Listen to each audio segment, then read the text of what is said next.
हर कहानी में छिपा है अतीत का रहस्य। स्वागत है एंशंट वर्ल्ड हब में।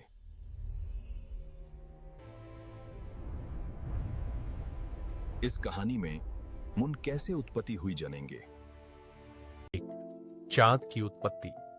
बहुत समय पहले जब पृथ्वी खुद एक उभरता हुआ जलते हुए गोला थी, उसकी सतह पिघले हुए चट्टानों और लावा की धाराओं से भरी हुई थी और उसकी आकाशगंगा में ग्रहों और छोटे बड़े खगोलीय पिंडों का अराजक खेल चल रहा था।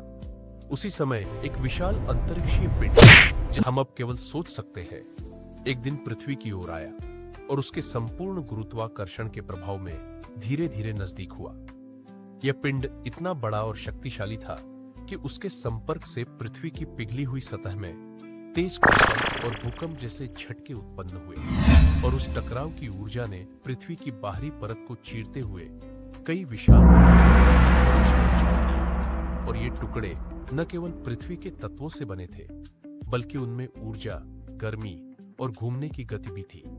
और जैसे जैसे ये टुकड़े पृथ्वी से दूर जाते गए, उनकी गुरुत्वाकर्षण क्रिया ने उन्हें एक दूसरे के चारों ओर खींचा और उन्होंने धीरे धीरे एक गोल, गतिशील और गर्म ग्रह जैसा आकार धारण किया, जो धीरे धीरे ठंडा होने लगा और पृथ्वी के चारों ओर घूमने लगा।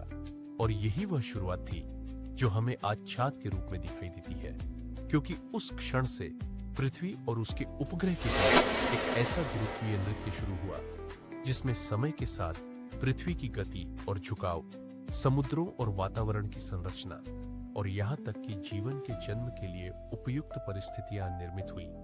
और चूंकि चांद में पृथ्वी के समान तत्व थे, इसलिए उसने पृथ्वी की सतह पर अपने गुरुत्वीय प्रभाव से ज्वार भाटा उत्पन्न किए, रातों को उजाला दिया और समय के साथ धीरे धीरे अपनी ठंडी सतह पर क्रेटर और पर्वतों का निर्माण किया। जबकि पृथ्वी ने अपने घूर्णन और झुकाव में संतुलन पाया। और इस तरह चांद ने केवल एक उपग्रह के रूप में नहीं, बल्कि पृथ्वी के जीवन के प्राकृतिक चक्र, मौसम और समय की गणना में एक स्थायी साथी बनकर खुद को स्थापित किया। और यह कहानी हमें उम्मीद है आपको यह कहानी पसंद आई होगी और ऐसी ही रोचक ऐतिहासिक कहानियों के लिए लाइक और सब्सक्राइब करना न भूलें।